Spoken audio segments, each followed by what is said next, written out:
Hey, what's up? I'm just tapping in for a live real quick, and I didn't actually mean to make a live right now, but I picked up my phone, and my my YouTube went straight into live, like when it's about to be a live, and that's like my favorite part when it's warming up for a live. Like I like the way that I don't really look at the YouTube like the content creator like apparatus a lot, but it just showed that I like that look when it's about to be like you're about to go live like that. But I want to do this one different and like really check in with the feed on this one because I had another video. Someone's like, hey man, you should have just actually done a straightforward video if anything, because I wanted to tap in with feedback, and you gotta jack with feedback if you want to get better at anything because there ain't no excellence without checking. You got like respect it or check it, but you gotta have feedback to be dope with anything, and that's like one way you can really tell. Like my dad told me some cold things. Like my dad grew up like old school. Hey, I'm back with this transmission, and I just wanted to say that right now I'm making this from I'm gonna make this this is a double O 004 because I had graduated high school in '04. Also code name 004, also known as Jackass, also known as Jack Rabbit, also known as What Happened to Jack Rabbit, also known as a rabbit with three legs, also known as a three-legged rabbit with three legs getting chased by a three-legged dog, also known as rabbit with three legs getting chased by a three-legged dog, getting his head bit off but still running. Also known as Jack Rabbit with three-leg carcass flopping on the side, but still motivated. Also known as a farm girl afraid of chickens. Also known as a farm girl getting chased by chickens in dreams much later in life after having left the farm. Also known as a chicken losing their shit as not wanting to get taken for food on the farm. Also known as a tractor getting on down past the state fair. Also known as a car tractor getting past a car that had broke down while around to the state fair. With the harvest for the state fair. Also known as attendant to the tractor at the state fair that had got been slacking off at the state fair, cutting up at the state fair prior to the Model T.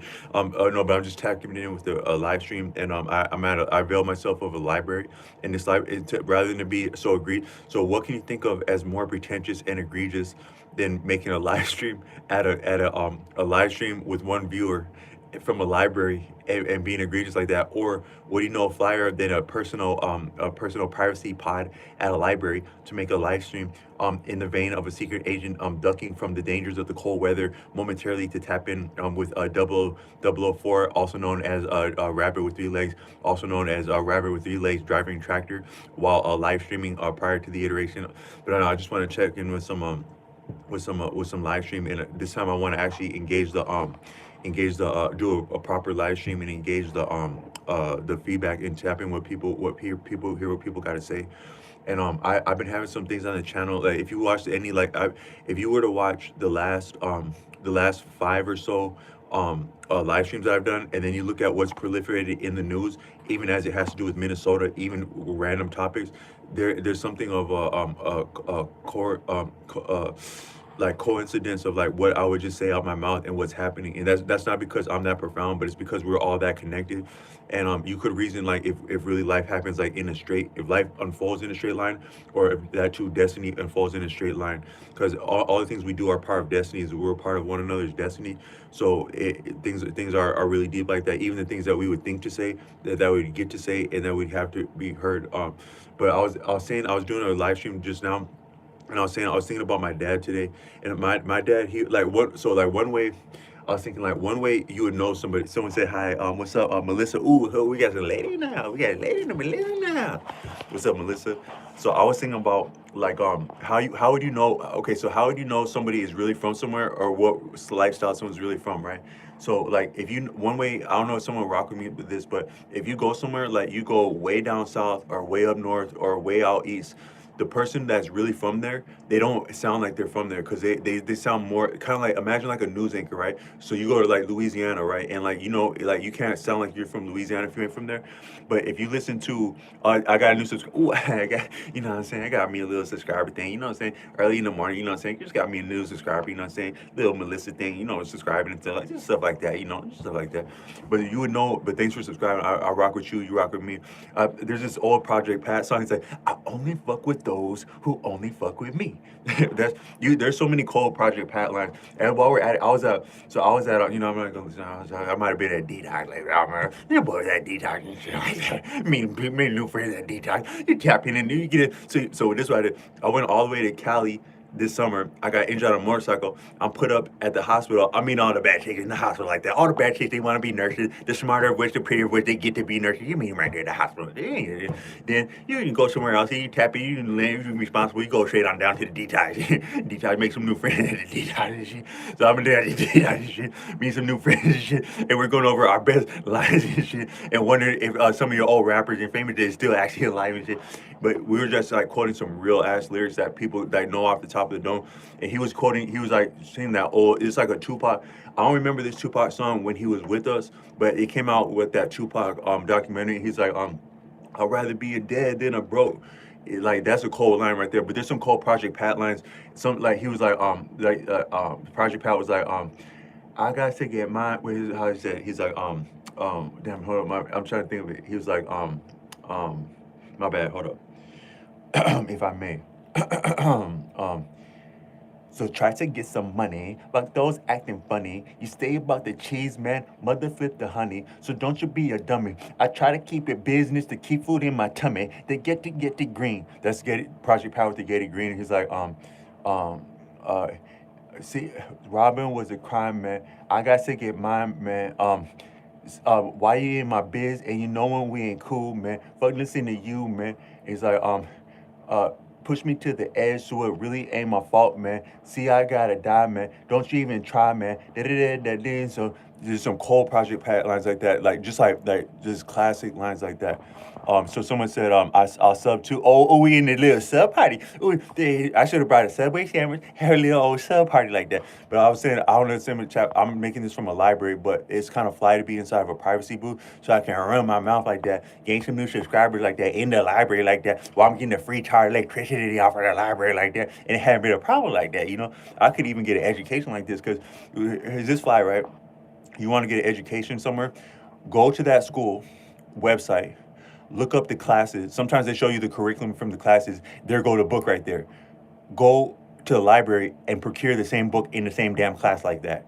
And nearby is good to go. And only thing different is you don't got to do the politics of like the profession and stuff like that. So there's more than one way to fleece a cat ethically. So it said, how is your day? My day is cool. My day is really great actually because it's really cool. The coolest thing about being a content creator is the subscriber because that shows that somebody cares, like somebody enjoy what you have. And the best thing in life is like the best way to enjoy life is to be enjoyed because like you can do all the fly stuff, but like imagine like you got a fly car, right? You got the doing that damn thing. Now it is fun to like wake up the neighbors with the car and stuff like that, or like pull up to somebody at a stoplight. But you actually ain't having fun with the fly stuff unless you're unless you're rocking something, or like so you're rocking with somebody. So like the best thing in life is to be enjoyed in life. That's where I was really going with this. Is like the best sensations is to be enjoyed by someone because like you can do I'm not trying to be egregious, but you can do anything you want by yourself, right? You're not necessarily fly like that, but like when somebody can't get enough of what you do, you get that the late night this and that is not only what you do late night, but that somebody would be checking for you. That's the cool shit. I just want to say, but I was thinking about like the way you would really know someone is from somewhere is that they don't seem that much like there. So like the real person that's really from like the South, you go to the deep South and you cut on the news like that, they don't even sound like they're from there. And that's because they're that much from there. They know that place in and out, but they don't sound like there.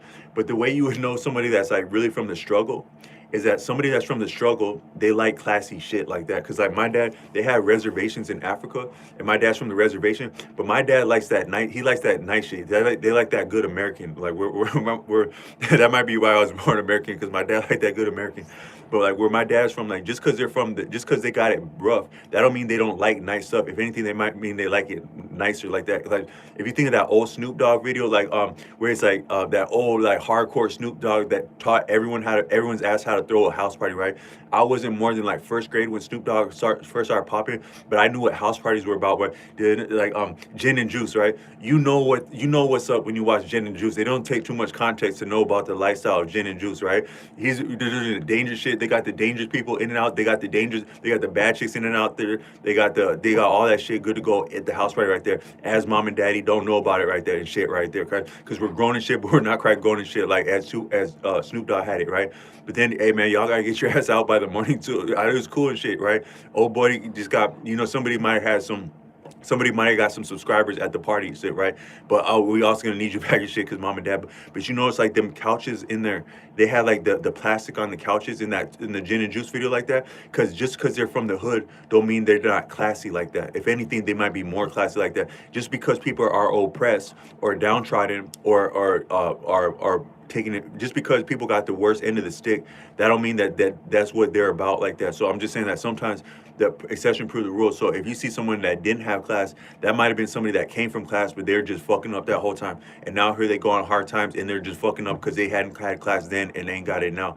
But somebody really from the struggling shit, they like shit a little bit nice and shit like that, just a little bit nice. So I just had to have my thing a little bit nice like that, then my own little privacy pod like that and stuff like that, just a little bit nice like that, little free electricity like that, make a few subscribers like that, just nice like that. But I'm just being a hammer with that. But my day as well though. Thanks for asking how my day is. You can say a lot of things, but like every once in a while, like, people really mean what they say. And when someone asks you how your day is and they mean it, that's a really cool thing right there. But my day is well because my health is well right now. So I opened up a gym membership in the, like, sometimes it's cool to revisit places that really worked for you in your life. So like back in the day, I had a gym membership at this place in Minnesota in the northern area of St. Paul, and I had cool energy in my life then. So I went there about a little over a month ago, and I reinitiated a membership for like $1. And a gym membership, like especially like at a late night gym, if you're on hard times, it's really cool to have a gym membership because some places, like some cities will have like a warming place. Like we're in the north, if you're on hard times and it get cold out, you need somewhere to be at night, and it gets played out being at like businesses that don't appreciate people being there. But like you do have some designated warming places in different cities, or if you have an all night gym membership, that's good to go and like actually use it too. Because like some of these gyms, you can get it in there with the workout, and then it got a quiet room, and really like if you watch some real killers, like there's this brother, shout out and honorable mention, Hannibal for King.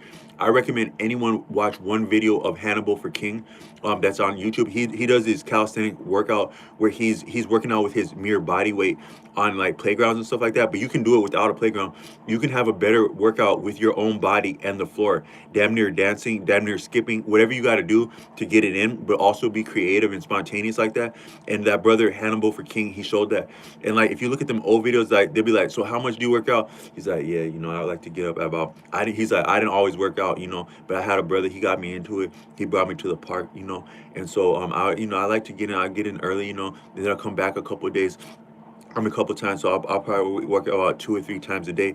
And when you see how hard he's working out, you're like, damn, you work out 2 or 3 times a day? Because you thought working out is like you show up to the gym, you're a little bit nervous, you hit the floor with what you would expect to do, and then, oh shit, I'm good to go now. Oh shit, where's that protein shake for me? Oh shit, I'm about to drive home, and like, oh, I just got it in. But that was really just actually one workout, and you probably got way more in. If you're honest, there ain't no hour long nothing of a workout where you got it all in there, because you got like different, like you have different systems in your body and different like modes of training. So you got more workouts left in you. If you went to the gym, even if because like even football, like some of the hardest things you can do is like a football practice. Like even for like even damn near pee-wee football is some hard stuff when you're a kid for your age level appropriate.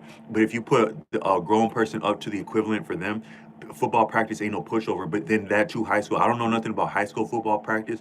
I know about high school basketball and a little bit barely track practice, but I imagine that high school football practice ain't no damn pushover, and they got the yet freshmen going 2 times a day like that. So whatever you had to do to get it in for high school football practice by the morning, you actually got a whole nother damn practice in you. If you want to be honest about it, if you're trying to win something, you got a whole nother damn practice left in you. But so too, whatever you would work out or enjoy working out at, you got multiple workouts in you. If you're varying it, if you're being creative, you got multiple upon multiple of workouts in one session, in one rep, whatever you're repping, like, right? So you can do like reps ain't just go like this. I'm done. No, man, you can play with that. You can do it like from all kind of different secret agent angles and stuff like that. You take a rest, you read and then you can read a book. I'll bring an instrument. I'll stage and practice an instrument, and then I'll get back to it. So I'm just saying, like, if you were ever on hard times somewhere, or just in general, it's really cool to have a gym membership. We can go there at different times and really kind of spend time there, like even to get out of the weather in like some of the off hours of the day where it's hard to access different things. And you could be productive like that, and happy and stable and healthy.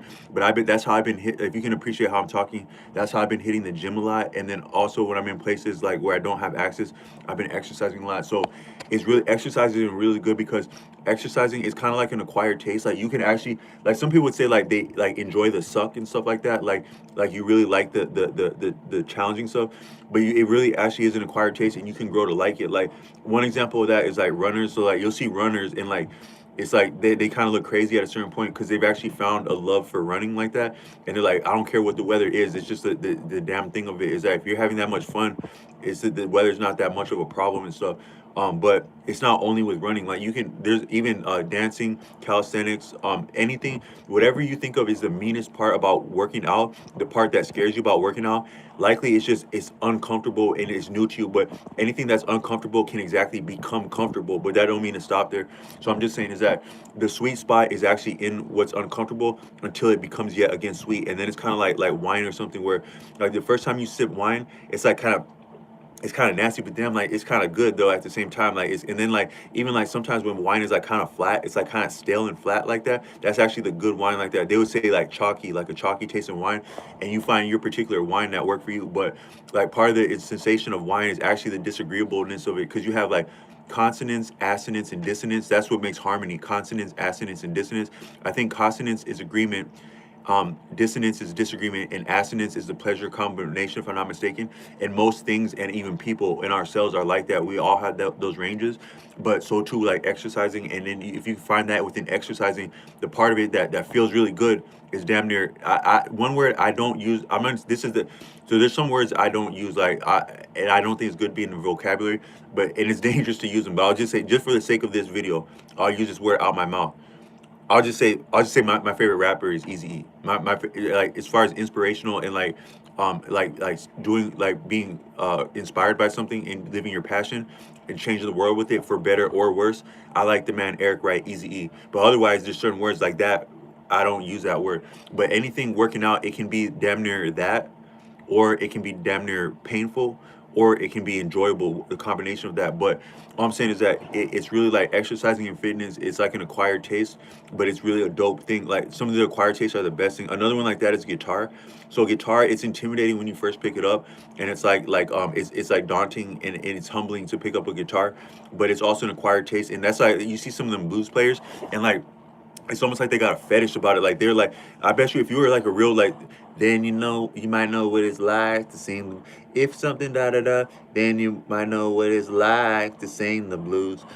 By the time that you know what it's like to sing the blues, you know so you'd probably be like damn near. It would be a cold like if you were at the higher end of something, right? If you were like if you could dunk from the free throw line, if you could rock out a show like Nirvana, if you could win the PGA Tour, if you could be a doctor, you might get certain looks from people. Might betray certain looks that would be kind of like an acquired taste too, like the way someone would look at you doing something like that. Maybe too content creation, but the kind of look you would get as a blues player, if you were a cold blues player, right? You're just somewhere like in the stick, you're in the south somewhere, right, in the Delta, and some honeys or some just someone cool pops in on you doing your thing with the blues like that, you might get a certain look doing the blues like that. I can imagine. I actually can't imagine a colder look you might get than a real no kidding blues player. Even if you were out a limb, like I was starting this video talking about this is a code rank. This is 004, graduated in '04.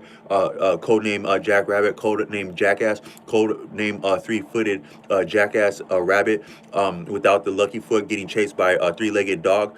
By three-legged dogs, and getting dismembered by three-legged dogs while still singing the blues. But if you were even out some limbs, heaven forbid, and you played the blues like that, you might actually get a colder look than someone that could dunk from the free throw. You might act if someone could dunk from the free throw with 2 feet, because you got two-footed dunkers, one-footed dunkers, and both two and one-footed dunkers. MJ was a two and a one-footed dunker. Vince Carter, I think he was more of a two-footed dunker. So you got some really, but if you could dunk from the free throw with two legs, you might actually get a colder look if you had one or no legs and you played the blues convincingly at the right time and place. But if you had a real blues player, they might be more interested in the guitar than the attention of the guitar. Because like I remember I used to be this delivery driver.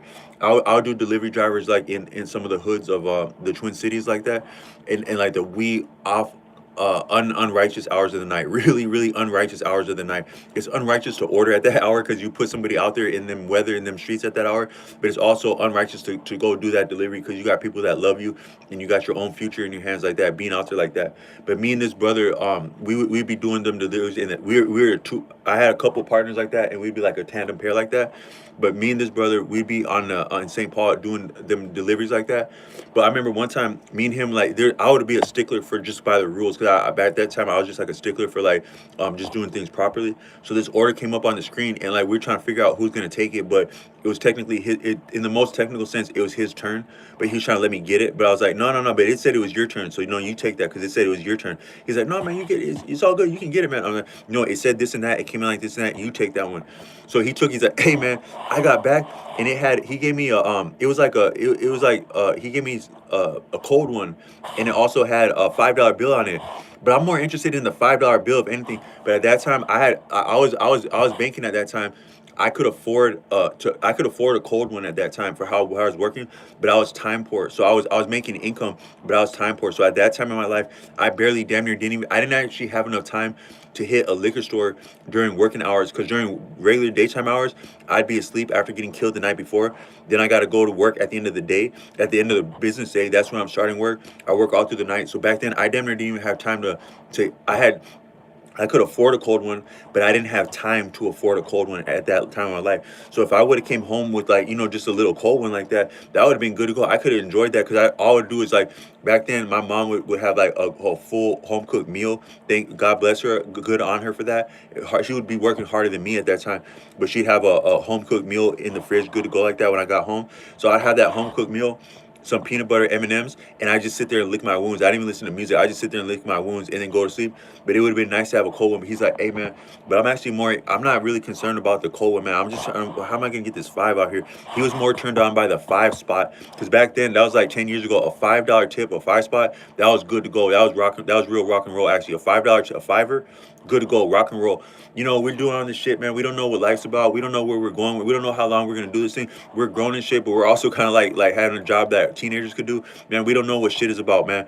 But as long as I got a $5 tip, man, anything's possible with a $5 tip you just got in good faith like that. But I imagine similar, like if you were a blues player, you might be more messed up about the blues lick than actually the attention that you get from it. That just kind of thing like that. But it's an acquired taste like that.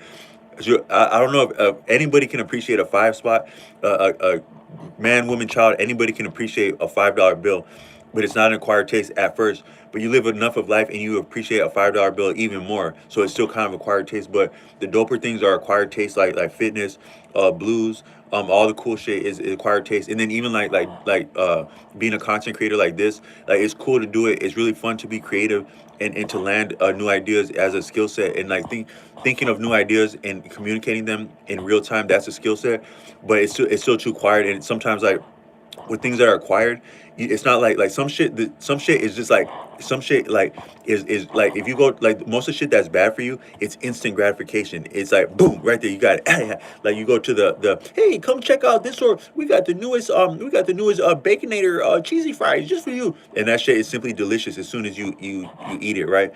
But some of the fly shit, there's a little bit of a delay about the feedback and the satisfaction. I say maybe the things that are too easy, they're the things that are too easy, they're delicious, but not satisfaction. That's why you keep coming back to it and back to it, because it's like, damn, it's delicious, it's too delicious, but it's not quite satisfaction. That's actually a deeper thing, like even like power, right? So I was talking to this brother, like he was talking about, like we were talking about power, and I was like, you see, because I was referencing my experience as a school bus driver. Because when you're a school bus driver, it's actually a lot of sensation of power, because you have that big vehicle in your hand. You have the respect and esteem of teachers, administrators, peers, students, you have a lot of esteem, like as a bus driver, low key, but it's still significant. And then the power of that, and then seeing yourself doing that, because it's, as long as I've been a school bus driver, it's scary. You pull up to a school and you got one, hi, I'm here. What's your name, bus driver? That's the first student. That's a lot of responsibility. Just the first student like that. Then here come two, three, four, five. Now it's a lot of students like that. Now you're getting up to 10, 15, 20. Hey, what's up, Mister? You're the new bus driver. Hey, man, we got some more for you. Just hang on a second. We got a couple more. We got one more class coming. Now you got 70 of them in the bus with you. They're trusting you. You're trusting you. Everyone, their parent, their family, their loved ones, everyone's trusting you. Some of their parents, they might be locked up state, but they at least have faith that their child's in a good school or their child has a future, which is their future. You got all that in your hands as a bus driver. That's a lot right there. But I was talking to a brother and we're talking about power, and I said that, so that's power, but it's not power unless it can be abused. You don't have to, you don't, it should not be abused. Power should not be abused, but it's not actually power unless it could be abused, because the fact that it could be abused and you don't, that's that, if it was, because like if it was just like automated, right, like AI, something like that, that's not exactly power, because you can't mess that up. So too is skill. For something to be skilled, you have to have the ability to blunder something. Like an artist, to make a beautiful painting, an artist has to have the potential to make a whack ass painting like that. But the thing is that power, but abusing power is still a form of power, and power at all is enjoyable. Power at all is enjoyable. But I was telling this brothers that the only thing but power, there's no satiating it, right? So if you enjoy power for its own sake, whether righteously or unrighteously, it's completely enjoyable. It's completely enjoyable, but it's not satisfaction. Purpose is satisfaction. Accomplishment is satisfaction. Duty, meaning, contribution, community, respect, real true respect is satisfaction. But power in itself is not satisfaction. It can be, but it can be it can be enjoyable. It can be more than satisfaction, because like sometimes you do some powerful shit that's almost more than satisfaction, but it's not simple satisfaction. So there too, even if you got some satisfaction out of it, you still can't get enough, because it's almost like too much. It's not just so. So the dopest things are just so. And I was talking to a brother last night, and he was like, what this life is about dark and light. But whatever has inspired this life, it like whatever we think we know about darkness and light, it's nearly about child's play. I think, other than like experiences of friendship, maybe parenting, um, sometimes loving, and like laughter, things like that. Beyond that, we and maybe work too, because we are going to learn about work in this life. But most of the things that we know about light and darkness is mere child's play, except for those kind of things. And when sometimes you see the light in what life is about. But this brother said that whatever this life is about, it inspired darkness and light. So you think that you're acting out by being dark, or that you're upsetting something, or you're disappointing you are disappointing yourself ultimately, and anyone who would love you if you're messing up. But we really know next to nothing about darkness or light. But we can't appreciate that darkness and light are balanced, because we have a daytime, we have a night, and they're both profound. The day is night profound and the night is profound, but they're balanced. What's more significant than the dark in the greatest sense and the light in the greatest sense, and even their combination, is the actual balance, the appropriate, suitable balance. That's the sweet spot. Most things have a sweet spot. Most things that can be done right. Even you could say like maybe things that have like an enjoyable acquired taste, like rock and roll, blues, anything that a person would do that is enjoyable to themselves and then others, and more to themselves for being enjoyable to others, is exactly because you arrived at a sweet spot. And I think that that's like what a lot of businesses are about. I did a video way back in the channel talking about the counterintuitiveness of life, and that a lot of skills are skills because there's a counterintuitive process or dynamic of things. And once a person has landed at that, they can do it. Like right now, I have this bag right here.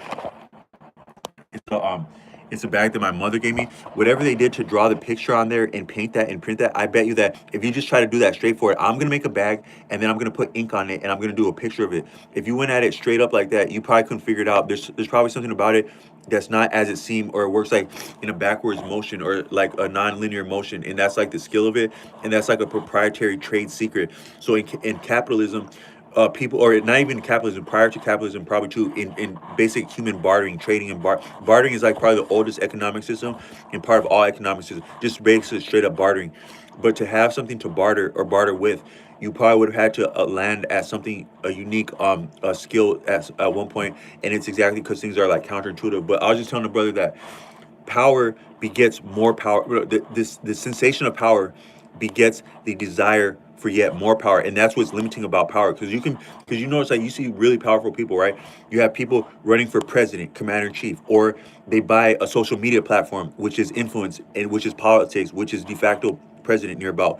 All these powerful people the world over, but they're not quite yet satisfied, right? That's the fact that this life is checked and calibrated, so nothing gets too far out of bounds, even shit that's out of bounds. So you can I picked that up. I read the book of Arthur Avalon and said that when a person is idle, right, if you can afford not to have to work for some reason or to be idle at all, because it actually takes the standpoint to move, for something to move, it takes support to be able to move. Something has to be stable for you to move. Something has to be stabilizing you for you to move at all. For you to be good to go to walk somewhere, to have food to eat, something had to be stabilizing that. If I can walk the street in relative peace and prosperity, which peace is prosperity. If I can walk the streets in peace and not be accosted, not be robbed, not be victimized, there's somebody working somehow to keep that, to make that possible for me. It takes work for me. That's like when they say that freedom is free, but it ain't free. Somebody had to pay for the freedom like that. And I do want to calibrate. I made a lot of statements about the United States on here because it's my experience, but I want to actually calibrate that there are some a better word than freedom would probably be liberty, because I think freedom has nuances that may be idealistic, but we have liberty in the United States to do a lot of things, and that's because people had to work for that and sacrifice for that. And there's a lot of things that we know of and don't know about that make that possible, and different risks that people take. Like, even I was joking up on here about like being a secret agent, and Pasli said hello Pasli, and Caroline Brew, and Chance. What up, man? What up, Chance? What up? Casenet, please. And this just said babbling, but so this is a new app called Babbling. But I wouldn't talk on here unless I had an idea of an original insight that I was trying to share. So I was saying that we have liberty in the United States that's profound in the human experience over. Some of it has to do with the advantages of the geographic location of the United States and its history, but that too, the talent pool of the United States, both the talent pool of the Native American people that made it viable for the settlers, and that too of the African influences that were with the pilgrims, and a lot of people would say that were here first. That all that is specifically, and not the least of which, the Native American contribution, the European industry contribution, and the African and African American and American African contribution, those in tandem like that, and then the location of the United States. Then on top of that, the many iterations of other contributions the world over, Asia too. The entire world has. There are a lot of cultures that have contributed to the United States, and it wouldn't be the same without that. The pivotal of which, the beginning of the founding of which, I can estimate would be at least the European, the Native American, and the African. That probably too, the and not only the English, but probably the Spaniards too. But then on top of that, the world has contributed. The Chinese have contributed mightily. The Irish, the Italian. There's probably no people that haven't contributed to the United States. So it's unique from that. But I'm just saying that it takes.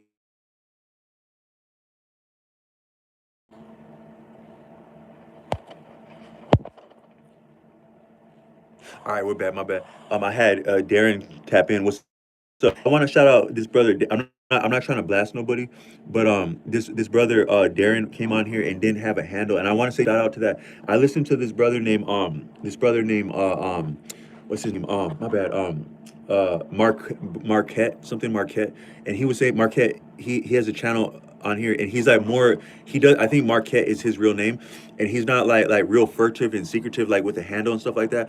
And I'm not trying to like blast nobody or nothing, but I think that in life there's something to be said for just being a straight up man about something. Like this brother show, and I'm not sure that that has to be someone's real name or not, but just that you would show up with a name like Darren, like shout out for just being a man about something. It's not like, because like handles are can be cool, and it's probably like slicker to have handles, but if you can just be enough of a man, like, hey, what's up, man? I just wanted to say my name is Darren, man. I want to say hi, my name is Darren, man.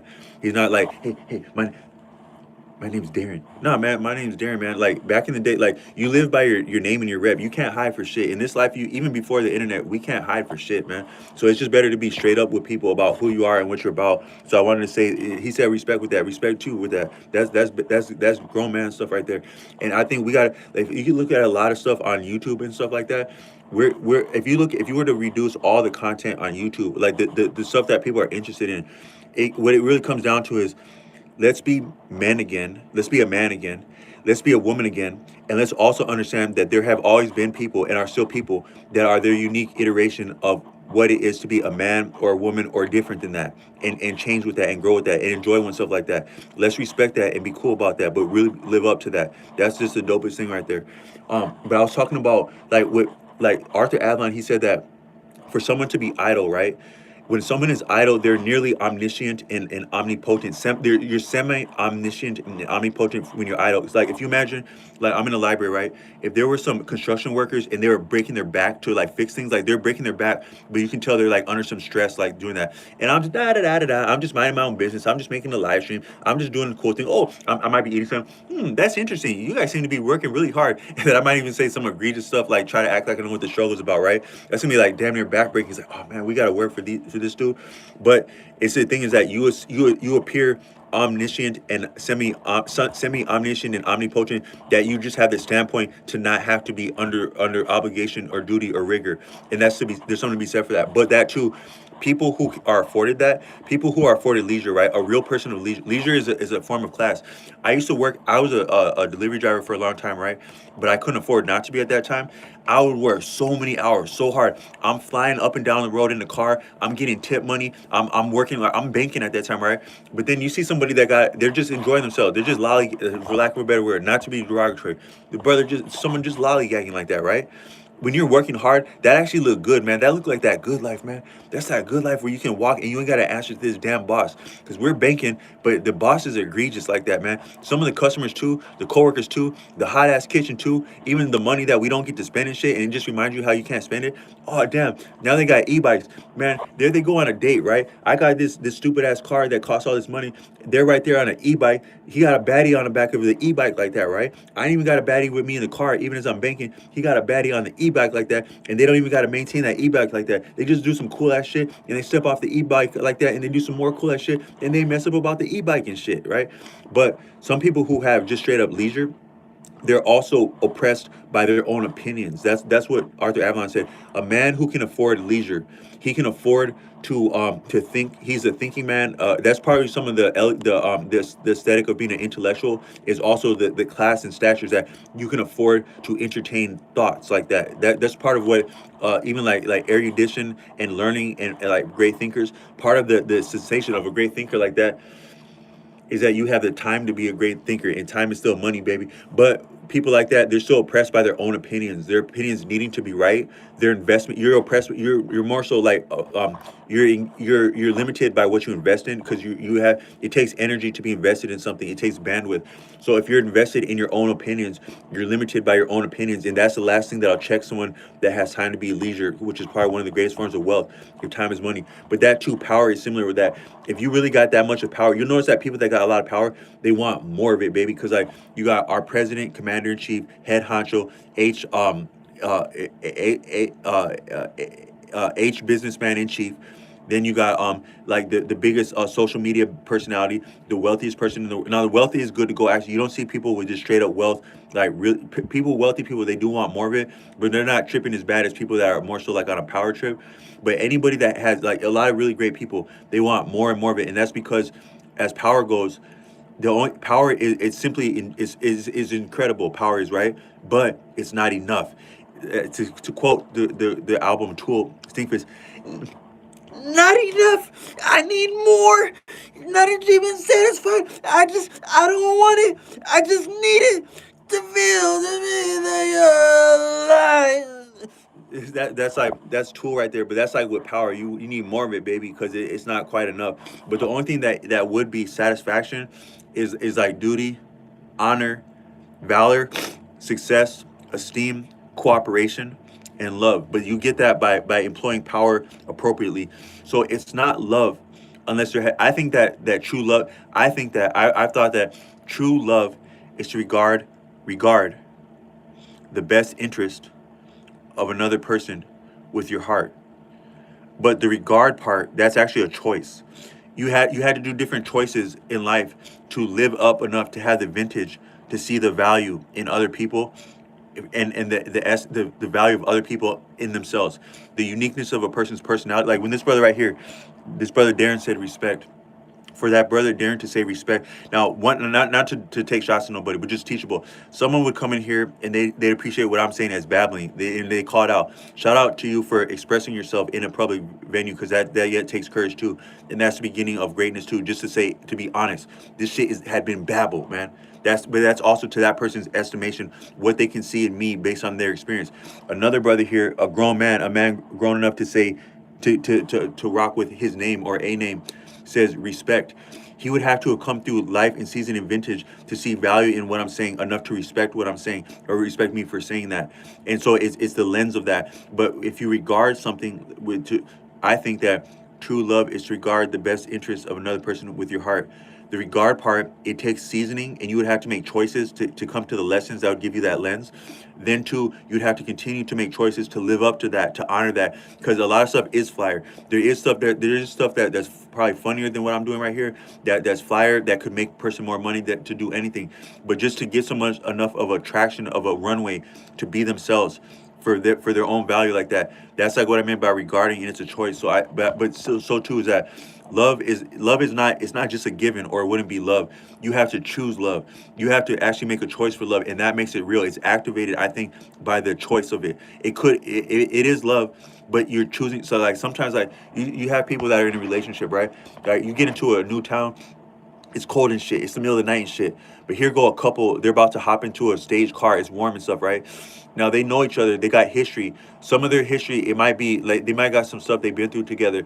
And you not knowing them, you have the potential, or you don't actually have bad history with them yet. But they love each other, and they feel close to each other, and they're gonna go on like that. And that they're there's nothing they wouldn't do for each other. But also they're not necessarily gonna do something for you now, because you don't have history with them also, but you don't have history of choosing with them. So when you have like people that are in a relationship over time, part of the meaning of that relationship, it's not just their familiarity, it's not only their warm experiences and things like that. It's the choosing that they did in that. They had to choose to be together, and they had to choose to stay together, and choose they had to choose love that whole time. But the fact that they were choosing that whole time, they could have chosen other things, but the selection of that, the preference of that, but in the greatest sense of choice, that's a lot of what makes love, I think, worthwhile, is that it had been a choice like that. But and so I was saying that with power, is that power begets the desire for more power, and sometimes more power, because like you have the haves having and the have nots having not. But a lot of people are more likely to help someone that's actually already having. So I can be the greatest person, I can have the greatest potential, and even the greatest track record, and even sometimes the greatest present. But if I don't look like I'm cut like that, or that I have access to that, a lot of people would tell me to go fly a kite as it's not yet March, because they don't see the value in me, or they don't. I think that sometimes people invest in people that look like they have it, because on a deep level, you look like that person might share with you, or just looking cool in front of that person who is cool would make me look cool than another person. But if you straight up don't have nothing, or you look like you don't have nothing, people might not be as quick to help you. So it is really more of the haves having and the haves not having, and the having the have more, and the have not having the having have more, and have not have less. It kind of go like that. But so the more you have power, sometimes the more viable you are for more and more power. But at a certain time, it gets delusional and pretentious at a certain point. Like there's this thing about this Arthur Osho. He would give these funny stories, and he was giving a story of like a politician in Arizona visiting a reservation, like to get an analogy. And like I don't mean to mock any people, or to appropriate any word, but he was giving an example. Imagine there had been a word like how na. So he's giving a speech at a reservation, and he's talking to he's this hot shot from the big city. He come out to the reservation, and he's talking to speech, and all the things we're gonna do about here, and how he really know about the struggle, and all and this and that. And they're like, how na, how na. He's like, yeah, how na. And then the next day they're taking him around like the horse stable, and they're like, hey, be careful you don't step in that how na. And so like a lot of things are just like simply a bogus like that. But when you're having more and more power and clout, the more you think that you got it going on, the more that people had are calling bullshit that whole time, but you're the last one to find out how much of bullshit people take you for sometimes. But uh but so like so when you get to the higher degrees of power, it's kind of like sometimes you hear people that are really rich and they're not messed up about cash. They're not jacking with cash because they not only cash but just liquid at like things that can be liquidated like that. Easy come, easy go, baby. That's what even wealthy people know with anything. If it's easy come, it's easy go, even as the cash goes sometimes. But real wealth, the longer something has been around, the longer it's likely to be viable. But so like you can get to have a lot of clout, cash, cool shit. But sometimes it's actually a little bit liquid and it can be liquidated quite easily.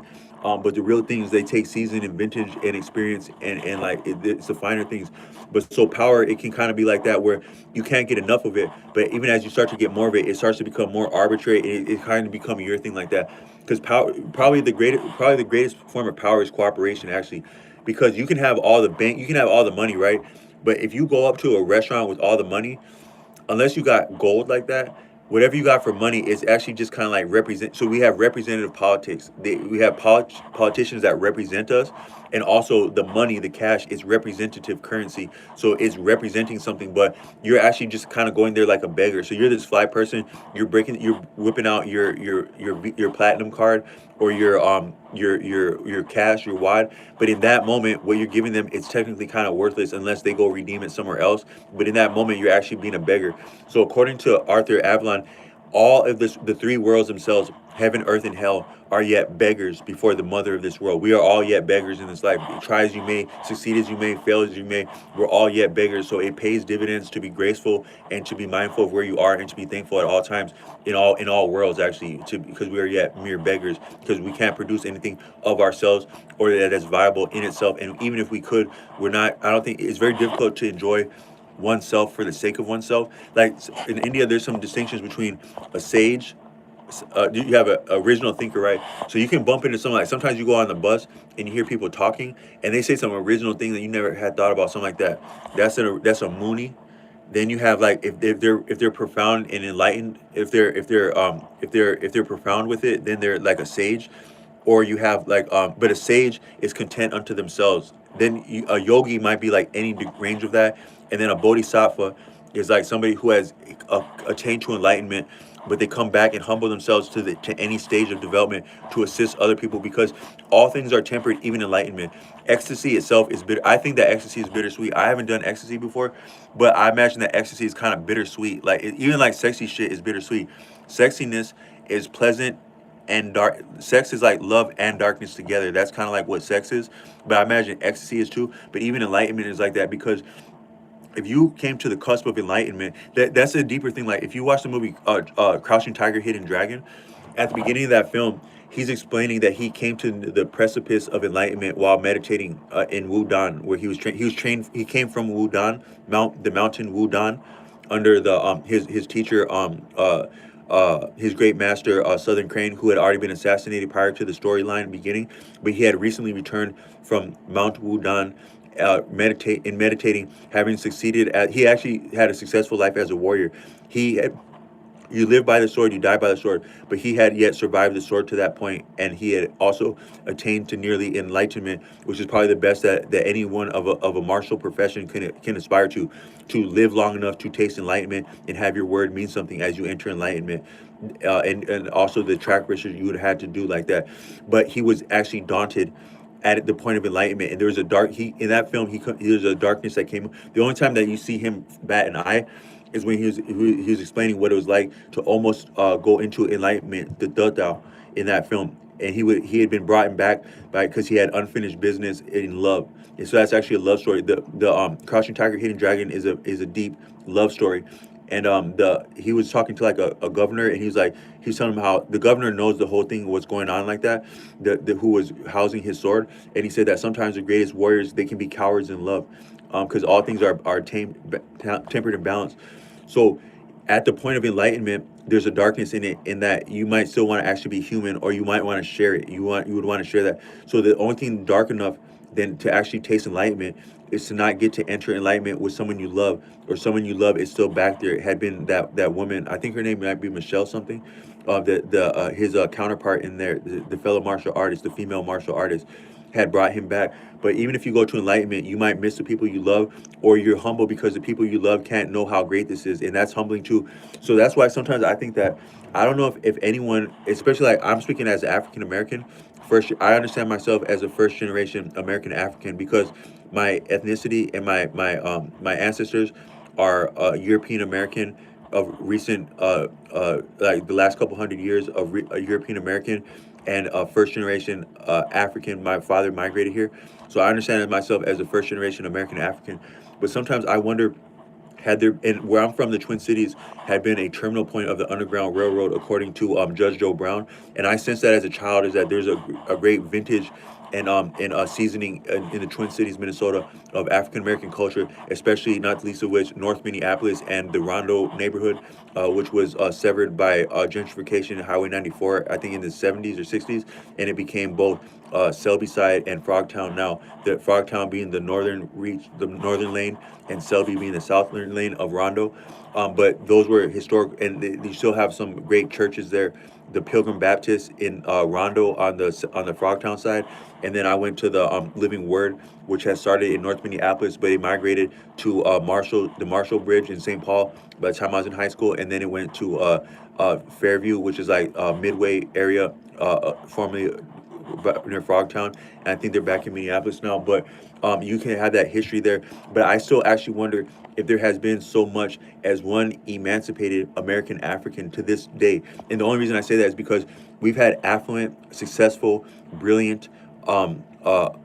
We've had so many great iterations of American African men, especially I think when the church was more influential. According to Dr. Umar Johnson, is that the church lost some of its footing to both be profound in terms of shaping the destiny of social life and politics, but also in fashioning a lot of the great people that we had in a lot. So America is influential the world over in terms of culture. You can't actually appreciate how lucrative and how much affluence, but also how much real contribution America has made to itself in the world in terms of culture, but that too stemming from the contributions of American Africans in all realms: education, academics, professions, leadership, inventing to the present day, music, you name it.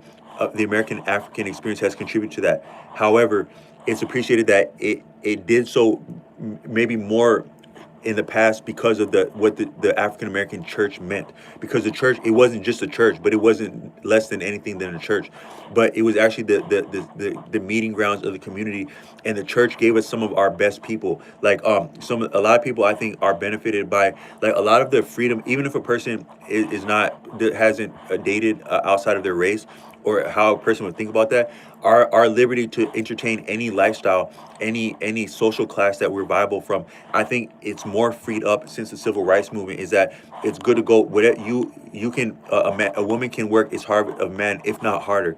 That had always been the case, but that's more in vogue now. I think after the civil rights, and also a man can also work in a profession that would seem more feminine leaning, like such as healthcare or beauty in the past. There may be more stigma about that in the past, and I think that's another thing that was liberated and loosened by the civil rights movement and what that movement changed in the human condition. But we got the likes of which of Martin Luther King from the black church, but then that too, the I can't look past the Nation of Islam and giving us Malcolm X, and that's the tandem. A lot of things are tempered and dual. So as long as you've had the black church, you also likely had like a counterpart and a little bit of a divergence in terms of like the Muslim influence in the Nation of Islam, which is not the same as the black church, but it's not different because some of the I would imagine some of the older cadre of the Nation of Islam, like going back to Doctor. I'm not very well versed, but I know you have the great Honorable Elijah Muhammad, the current Minister Farrakhan, and then I think Dr. Farrar before that. These messengers and messiahs, they were different. They had a different narrative, and they could challenge at times the black church as Christianity goes, and give tempering and make the black community dynamic. But they still would have been blessed by some of the graces in terms of conduct and demeanor and magnanimity, like big heartedness, that would have stemmed from the black church prior to their maybe conversion to Islam. I think that I would extrapolate that some of these great men, the honorable Elijah Muhammad, the Honorable Minister Louis Farrakhan, and I think Dr. Farrar before that, I would have extrapolated on some level they were benefited by the black community, and that too influenced by the black church of older iterations in America.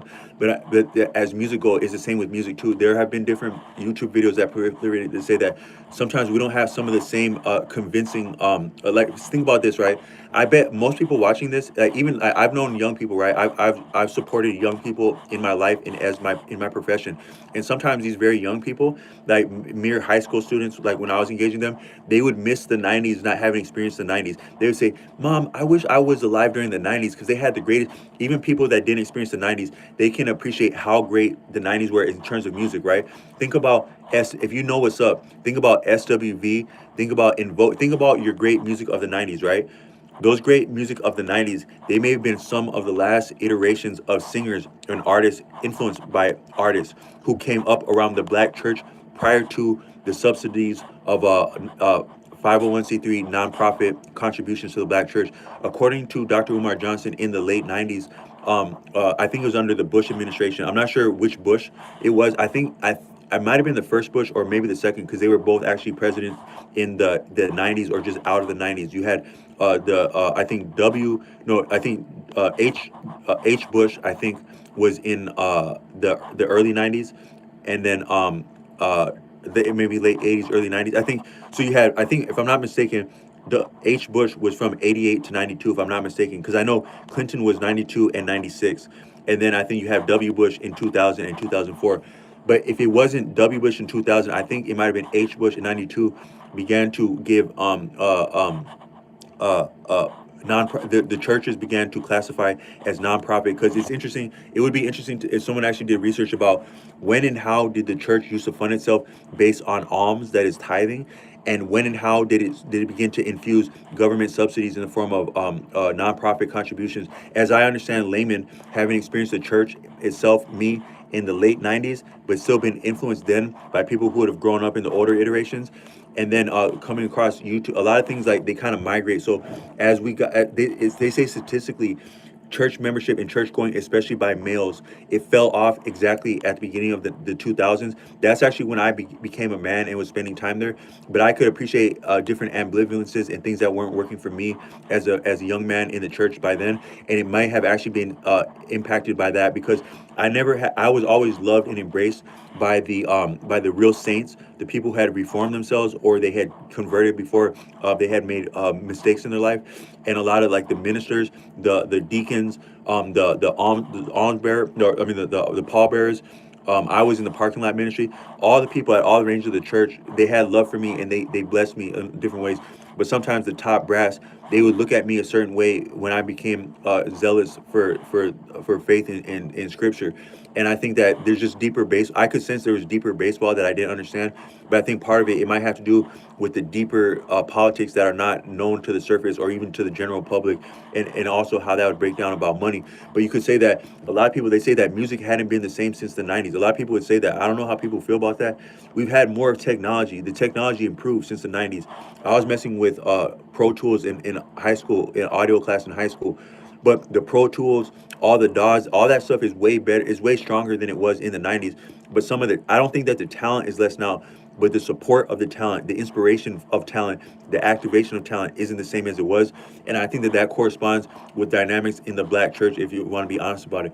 I think that some of what has fallen off about life is some of the subtle things that changed around the black church is that it may not be drawing people. I can't speak because I don't, I haven't been in the black church, and some people may still enjoy and succeed through the black church. But I think it has been extrapolated that some of the singing talent, at least, hasn't been the same in current generations, at least since the '90s, and also the experience of church itself and thereby the black community itself, which are synonymous as you go back in time, has changed. And I think that it might have actually been nonprofit, 501c3 nonprofit that actually diluted music, if you wanted to be honest about that. And then other metrics of life and society, in that we have no society that's viable without ethics and morals and respect and love and reproof.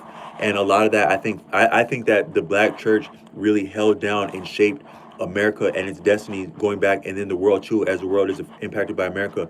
And that some of that, it may have changed in the late '90s with this line of thinking, and I want to offer that. But I'll just say that what I was saying is that Power, it begets more power, and the desire for more power, and that's the limitation of power, is actually that it just gives, it feeds more power, but it can't be satiated until it comes back within the line, unless it's reined in by real duty and real accomplishment. So I was telling this brother that when you have that much power, you have that many people's lives in your hand, that much trust, that's a lot of power. How can you manage not to mess that up, or not to think twice about messing that up? It's because the only thing better than power is satisfaction, and the greater part of satisfaction is accomplishment, like that. So that's what I wanted to say right there. Let me check out some of these comments. Let me see. Let me go back. Uh, what's up, bro? Uh, what's up, bro? Do you have a great start in the year and have a great blessed day? Thank you. I think I have had a great start because I started doing fitness more and more, like the last month, like ever since the end of November. I've been doing a lot of fitness, so I hit the ground running, and I've been is a lot of things about, one of the things that really keep you in this life are habits. It pays dividends to consciously create habits. So when I barely got out of high school, my friend that I grew up with, I could get over on him with sports easily, like when I was young, because I was interested in sports. But by the time we were grown, he could smoke me with fitness because he took fitness serious. And then he didn't forget about that stuff I did on the basketball court. So he been the same time I was falling off basketball and starting to think like a grown man, he caught up with me. He'd been working on basketball. He didn't forget about that stuff about basketball, and he was fit. But he taught me about how he taught me about what it means to eat consciously and to form conscious habits about eating. And I never got off that since I met him. But then I've been in and out of fitness. I had different. Maybe someone watching this might be the same way, where your fitness, it kind of waxes and wanes, and you have seasons where you're killing it. You're really killing life through fitness, or maybe you start to rest on your laurels, and you start to take a back. You like, oh man, I'm gonna sit in the back seat. Y'all take this one on there. You go ahead and ride shotgun. You go ahead and drive the car. I'm just gonna chill in the back seat like that. Not to be egregious with reference to that could be taken the wrong way with our great boxer who was recently in a car accident. But I'm saying, as fitness goes, sometimes we can fall back a little bit, and we fall off as soon as we fall back, because it need to be all, we need to be pressing in this life, I think. But um, I'm just saying that I've let my fitness take a backseat at times, and I paid for that. I think every time you sleep on fitness, every time you skip the gym, every time you skip a strong decision, you pay for that now and later, and now and later. But I think that all of us coming into this year, 2026, wherever you're at in life, you had to been through a lot to see this year. If you're watching me right now, and you have a potential to do something for yourself today, something productive to make a better today and tomorrow, you had to get through something. You probably more than you even know about. We all had to get through something to be here. So I just want to say salute and solidarity for everyone watching me today, because we've been it's been a lot now. We've been through the pandemic, we've been through inflation, we've been through family. They all been through us. We've been through a lot to be here. So I just want to take a moment to appreciate where we're at in life, and say thank you to anyone wishing me blessings and regards. And I wish you the same back too, until you do your thing, and your thing benefit yourself and us as you do your thing. So right now, this is my thing I'm into, like with the content creation, but it doesn't start or stop here. Just keep doing the best things for yourself and others. And if you add value, you shall receive value in your way. And it's probably better in a way that you didn't have planned. But just keep doing the best things for yourself and others. But it all starts with what you do for yourself by yourself. Um, and then Leon, Leonardo said, "What's up, bro?" He said the Happy New Year. Amy said WSG. I'm not sure what WSG means. If anybody can, if you can tap in with what WSG stand for. Oh, remember, what's up, G? Then what's your favorite part about the New Year's? That's a good question. My favorite part about the New Year's is that, like, right now, I have a standpoint to make different decisions that I had before. Like, I used to be like, if you're watching this, right, and you're in a bad situation, like you live with your family, or like whether that the family you come from, or you have a partner and it's not working for you, and you don't know how to get past that. Sometimes you'll hear things about, like, hey man, when things are bad, don't play with that. Go get help. Go get support. That's the realest thing ever, because I had a female friend in college. She respected my mind. One of the people who really respect you are the people that respect your mind. There's such a thing as called sapiosexual. If you're attracted to someone's mind, like a lot of people, like, baby got back.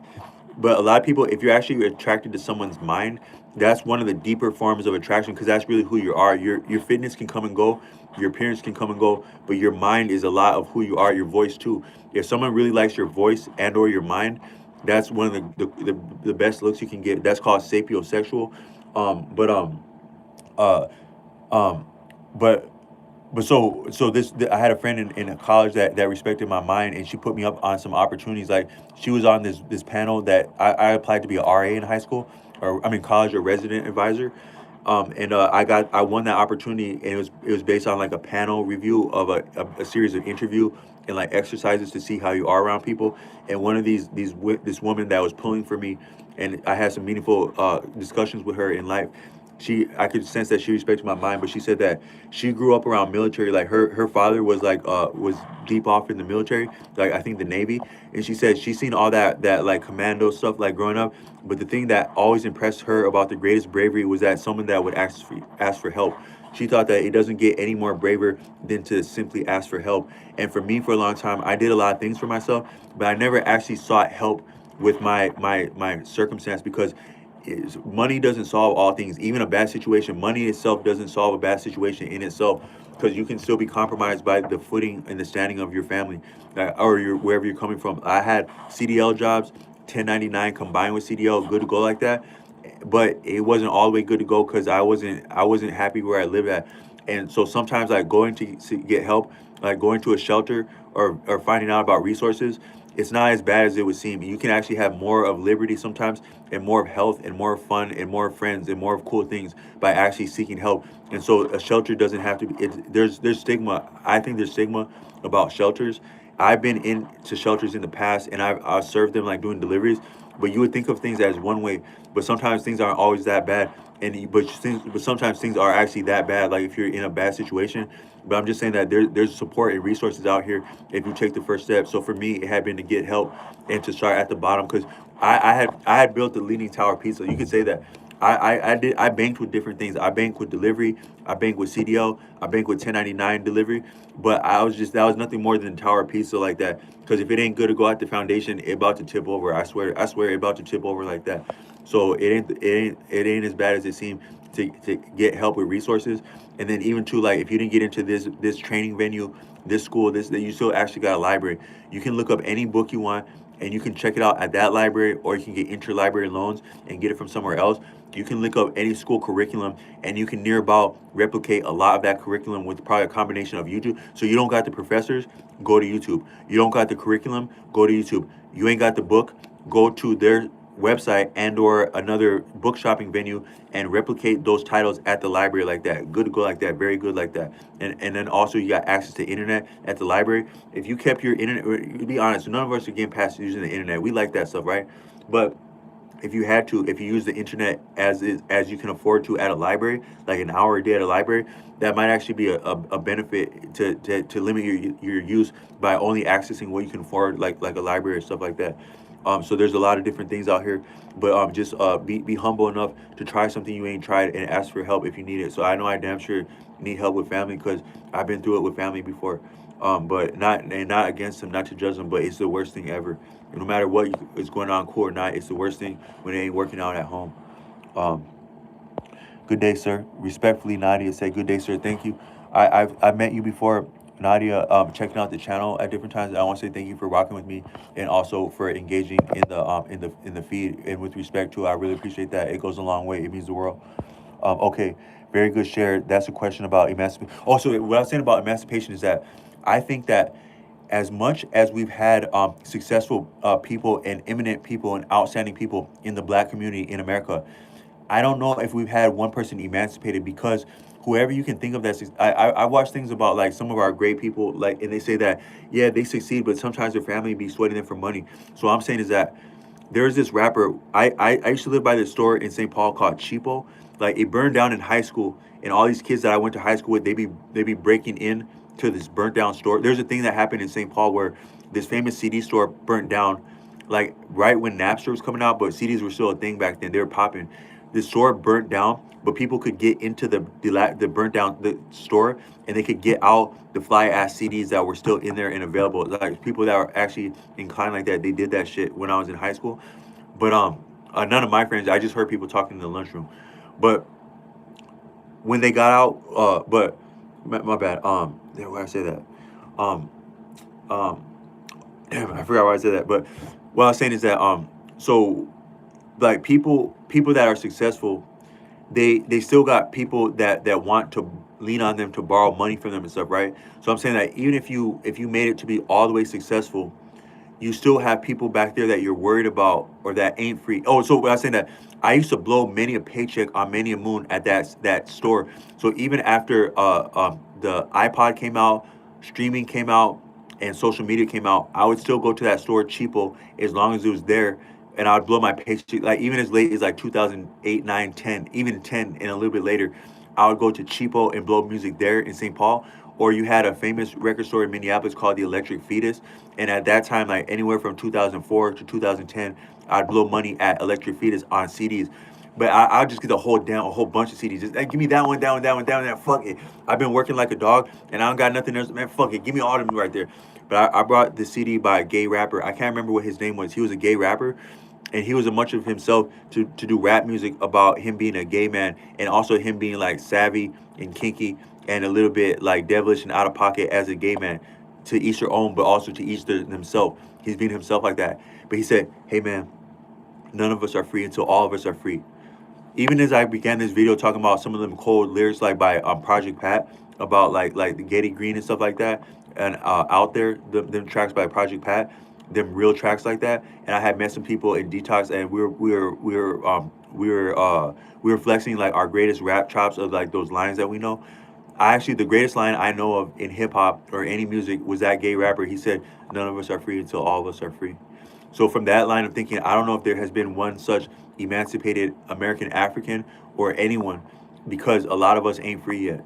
So if a lot of us ain't free, even if we got to taste freedom or nearly enlightenment or anything like that, it's not all the way good to go, and it's not total. It's not all if it's not total. That I think like that's why people want more and more power, because you can have a lot of power, you can have too much of power, you can have so much of power, but you don't have enough of power until you have total power. But that's actually sharing at that point, because real power is actually power when you share it. Like you can play basketball, you can play catch with yourself, right? You can throw the ball way up there. Like nowadays, you can throw a ball past a drone. You get your own drone to take the ball as high up and bring it back to you. But that's not as fun as sharing a ball with another person, passing it back and forth like that. Like playing catch back and forth, that's some fun stuff like that. So it take two to do anything. It take two to tango. It actually take two or more to enjoy power. It take two or more to be free. I always say that you can get to the top of a mountain and enjoy that, and that's worthwhile. Like as a sage, but there may be more that is in sharing and coming back. So the work ain't done. So that's all I was meaning to say is that I think that a lot of our great people that we've had, they were benefited by and from that way a function of the black church. But them too, I don't know if any one of us had been free yet, because there's still more of us that ain't free and that we would like to enjoy freedom with. So that's all I meant to say with that is that we have not yet amounted to emancipation. I don't think none of us on earth, because a lot of us are still fettered and we're in different things that are not equitable and that are not that frankly fair. So thereby we'd have to be oppressed, and thereby none of us are free as long as some of us are oppressed. Um, I like the fabric design. Okay, another one, right? So this person was saying that they like my outfit. It ain't rock and roll until you throw it on the ground. It ain't rock and roll yet. So someone was saying they like my outfit, right? So this outfit I actually got it at a free store. This is a this jacket right here. I got this jacket at a free store for people who are living on the edge, and so it was actually completely. It wasn't free because someone had to pay for it and donate it, but for me, I picked it up for free. Maybe you could say I contributed to life just to be viable, to be somewhere, and like I would have had to contribute somehow to live enough to be here and be making choices in free society, and like have like seasoning, but it was given to me for free. I couldn't have picked it out somewhere if I wanted to, because I don't know where it came from and I wouldn't have thought to pick it up. But the sweater, I paid for the sweater. I bought this from I forget, it was one of these I can't remember the website it was, but it had some like really cold sweaters. There's a yet colder sweater than this. It was like it had black, blue, yellow, and like beige, and it was like this really rare sweater like that. But it wasn't available to be ordered when I was trying to order it. It was some flat. My life would probably be different. So one garment can change your life. You walk out your door somewhere wearing something, your life actually changes based on your clothing. In India, they have some solemn thoughts about clothing. and about how you wear something for the first time and how you donate something. There's clothing are way deeper than a person thinks, and you could say that some of your like me existing like me appearing like I do now, whether someone likes it, appreciate it or not, I wouldn't have the experiences to make me convincing or enjoy this aesthetic without sometimes presenting myself a one way or another. And it can actually, your whole life can hinge on one garment, what you would walk in and out with. But the sweater had been mine, but I was given the jacket, and that's what I meant is that sometimes when you go to you go to a shelter or something like that, you didn't know that you could walk out the shelter and look like the bad acid person in town, actually stunting on people that just got back from blowing money somewhere, because collaboration is always better than what we can do alone. So by the time I picked up an outfit at a free store, I'm now collaborating with someone that had enough heart to donate it, and maybe me for having enough humility or courage, or someone else for putting me up to going on, tapping in, checking in where you need to go to get your life together. You can get onto some fly stuff like that as you otherwise couldn't conceive to do by yourself or amount to do by yourself. So just like freedom is collaboration, style is to collaboration. And I've made others videos shouting out consignment stores. That'd be another way to do that. Is if you're not going to like a free store, a consignment store, it's a lot less, and you're getting way more swag because that's something that's already stamped and vetted. Other people has already picked out that garment, and sometimes they've already won with that garment. But that was a different season for them. But it's your season now to pick that up. And I think that's how clothing goes when it's done right. Is that it's a gift. It's a real swag. Is a gift, and it's to be enjoyed and shared again as a gift again. So I want to tap in with that. Um, but thanks for calling out the outfit because game recognized game peep game. And some say, yeah, I agree. And I'm sorry, I just realized that the fabric behind you is something you sit on, not what you wear. Damn. That's how you get some, you got a problem and shit. You start flexing and shit. Weren't even talking about you and shit. But it's all good. It was still content. Um, why you look like my uncle? Oh, shit. Do I look like your uncle with my hat on and off? And is your uncle cool or not? But okay, this one I got right here, right? So this person right here, this person named Spring Bonnie, right? They say you look like my uncle, right? Check.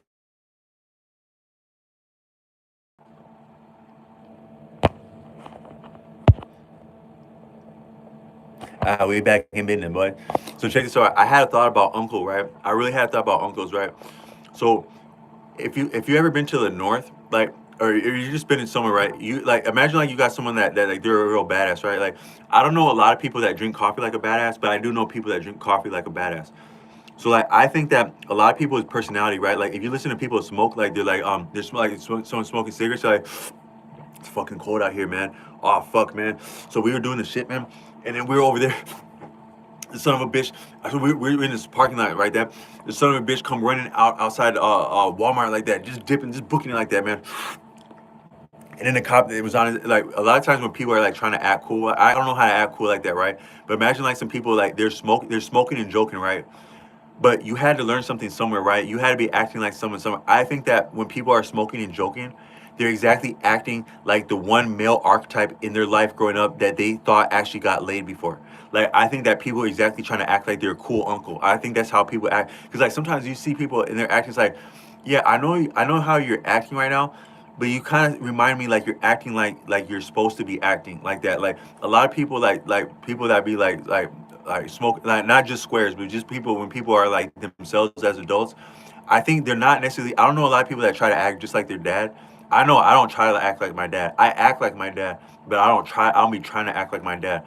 If you look at who you really actually act like, who the different people who left an imprint on you, that you actually may have you try to imitate them, because you can get stuck doing things like they say that according to Osho, Hollywood is crazy because you have art imitating life, life imitating art. People get stuck in their roles in Hollywood. People really, you might like some people like if you look at different people that have been in Hollywood and then they actually became more badasses since they went to Hollywood. It may be how life imitate art and art imitate life. But I still don't know people that try to actually act like their dad. But I can imagine people try to act like their uncle, their big cousin who is like an uncle. Because like in Africa, you call a lot of men who are not actually your dad's brother or your mom's brother, you would call them your uncle, and they actually are a lot of an uncle to you. They could be your cousin, sometimes even your big brother or like your brother's friend or something like that. People that are actually like an uncle to you, like a male figure. But I think that people they try to act like whoever was a male figure in their life that seemed cooler than their dad, or like they actually would win with like attractive people more than their dad. I think people try to act like that. So if someone's saying like, "Hey man, you act like that you look like that dude that like my uncle that actually used to get it in like that, not with the ladies and shit like that, like somebody cool uncle." I think a lot of people act like their cool uncle and stuff. So that might be a cool thing. Like I remind somebody of their cool uncle and shit. Um, but I was thinking about that recently, that a lot of people exactly act like they're likely their uncle or like some kind of man that was in their life. Like there was a man in my life. My dad had this friend. His name was Kissy. That's actually his name was Kissy.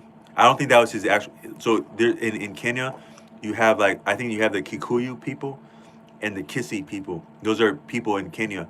But my dad had a friend named Kissy, and he was like a badass security guard, and then he was a badass security guard, and he was fit. He would all be doing cool fit shit. Then I had another friend who his dad was Native American from the East Coast, but he was living in New Mexico, and he had a that boy's mother was in California. He had history there, but I spent time with him, that boy and his dad in New Mexico, and then also I met them in California when I was visiting my aunt out there, and we did some cool shit in California too. But he was about fitness, and when he'd be doing cool shit with us with fitness, we'd bump into that other guy Kissy at these places in like in Albuquerque. You have like some golf courses where people go running a lot. So I'd be riding my bike with my friend and his dad who was running, and we'd bump into Kissy, who was also running, and both of them knew my parents. They had respect for my parents, and so they'd be talking about us, but we don't know what they're talking about. But this dude Kissy like that, he'd be talking to my dad, and he was so damn cool. Like just like there's something called like a military bearing or demeanor. So like a lot of people who are real actual like martial people, or like they really do like hardcore shit. Even when they're standing around, they're more comfortable inside their own skin, and they're more coordinated, and they're more aware of their experience with their body. So sometimes people who are like commandos or just like really fit people, they can be cool just to watch them stand around and talk and stuff.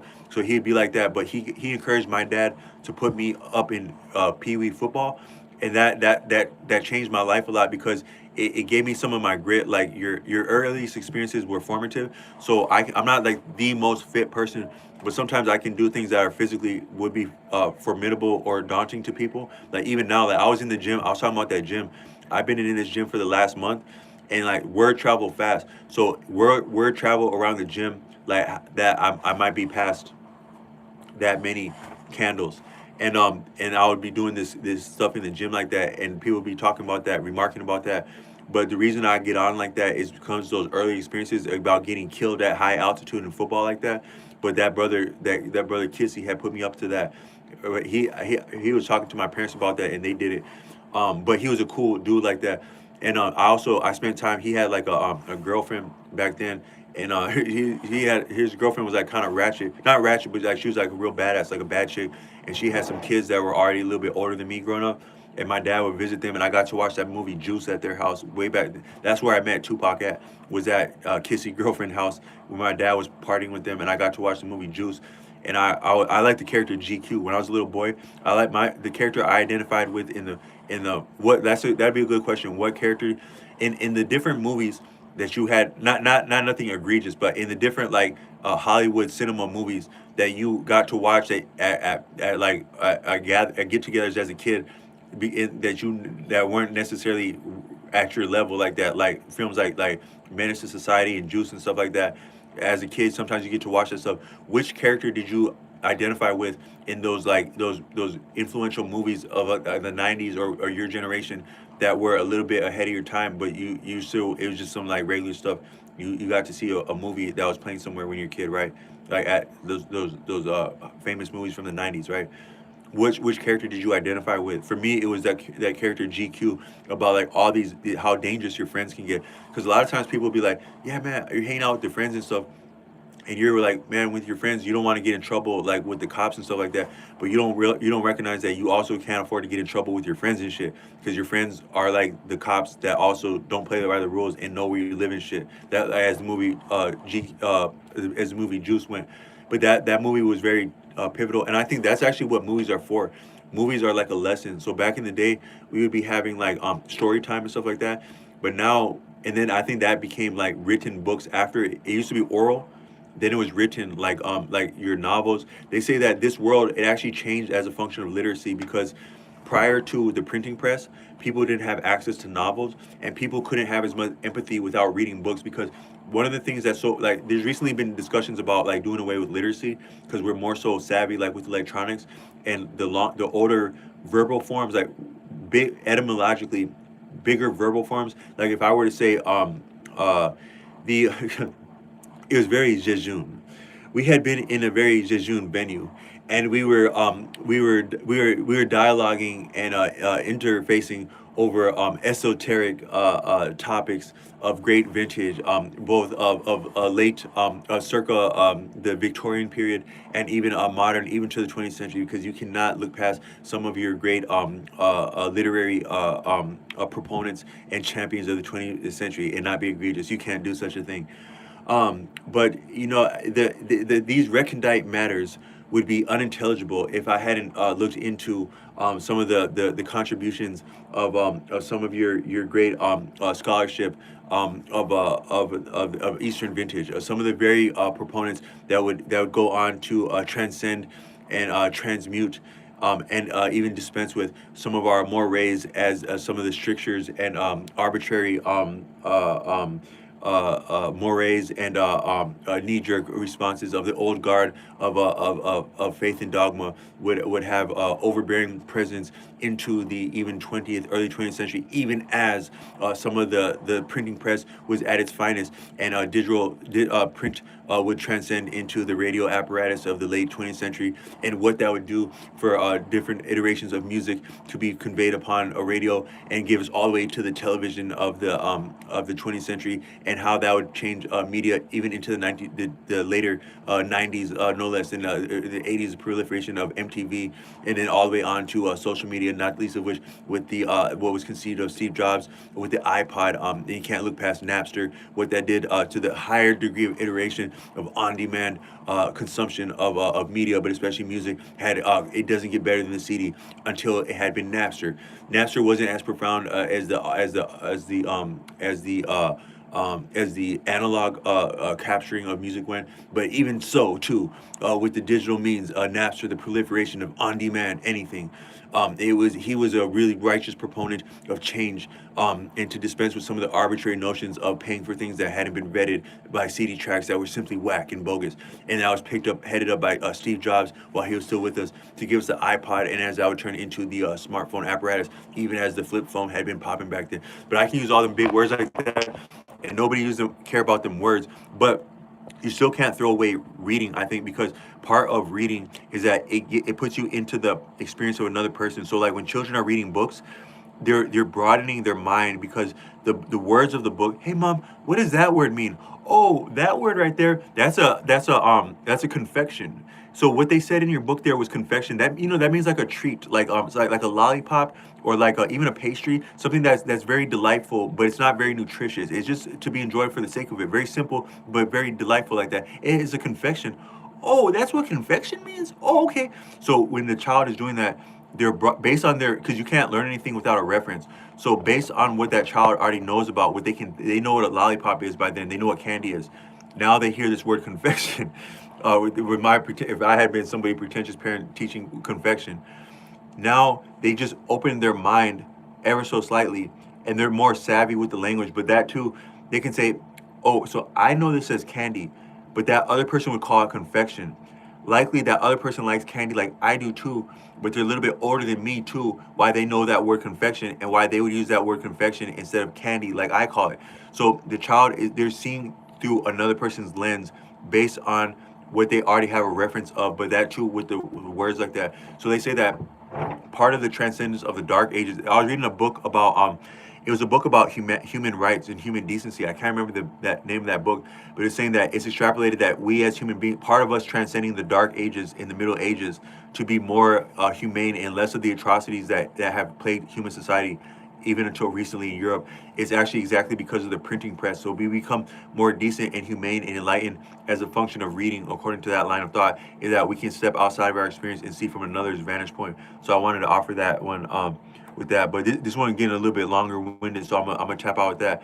But I want to say thanks for the like. I got 5 likes, and that's not a child. I'm referencing like being a school bus driver and stuff like that. But it's not child's play to have 5 likes working for you as you're on here. And I had at least 2 people subscribe.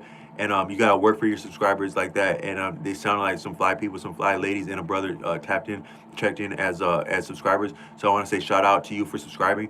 And you may have subscribed to my channel, but whatever you do in life, I subscribe to whatever you do in life. And for you doing that till I or someone else would know what you got going on, I subscribe to you too. So shout out with that, and I'm gonna sign off with this one. Peace out like that.